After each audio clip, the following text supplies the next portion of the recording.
రామాయణం, భాగవతం, మహాభారతం మన జీవితాలలో, మన సంస్కృతిలో, మన సాంప్రదాయంలో భాగం.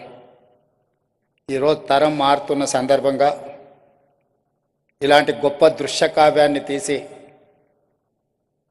తిరిగి ప్రజలలో ఒక గొప్ప ప్రేరణ,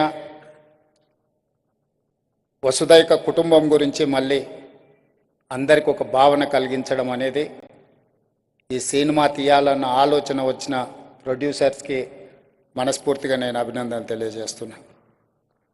40 సంవత్సరాల క్రితం రామాయణం సీరియల్ వస్తుంది అంటే రోడ్లు నిర్మానుష్యంగా మారేది.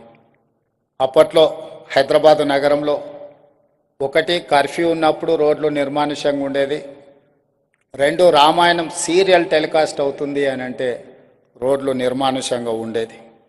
రామాయణం సీరియల్ ద్వారా దూరదర్శన్ ప్రజలకి చాలా ప్రజలకి దగ్గరగా దూరదర్శన్కు ఒక గుర్తింపు వచ్చిందని చెప్పడంలో ఆశ్చర్యం లేదు.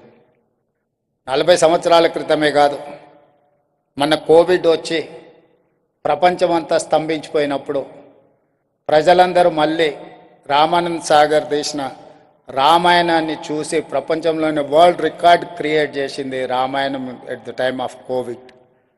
అట్లాంటి కుటుంబం నుంచి 3వ తరం రామానంద్ సాగర్, మోతీ సాగర్, ఈరోజు ఆకాష్ సాగర్ ఈ మూవీ తీయడానికి ముందుకు వచ్చి ఒక అద్భుతమైన దృశ్యకావ్యాన్ని తీస్తున్నందుకు వారిని అభినందిస్తున్నాను. ఇదే సందర్భంగా తెలంగాణ రాష్ట్రం, Telangana rising 2047, our vision document is, we are planning for our vision document. We have one chapter in film industry. అందులో రామోజీ ఫిలిం సిటీ ప్రేరణగా not only Tollywood, Bollywood, now we are focusing on Hollywood. Whoever wants to make an English movie, they can come, they can have they have Ramoji Film City. We are planning for that.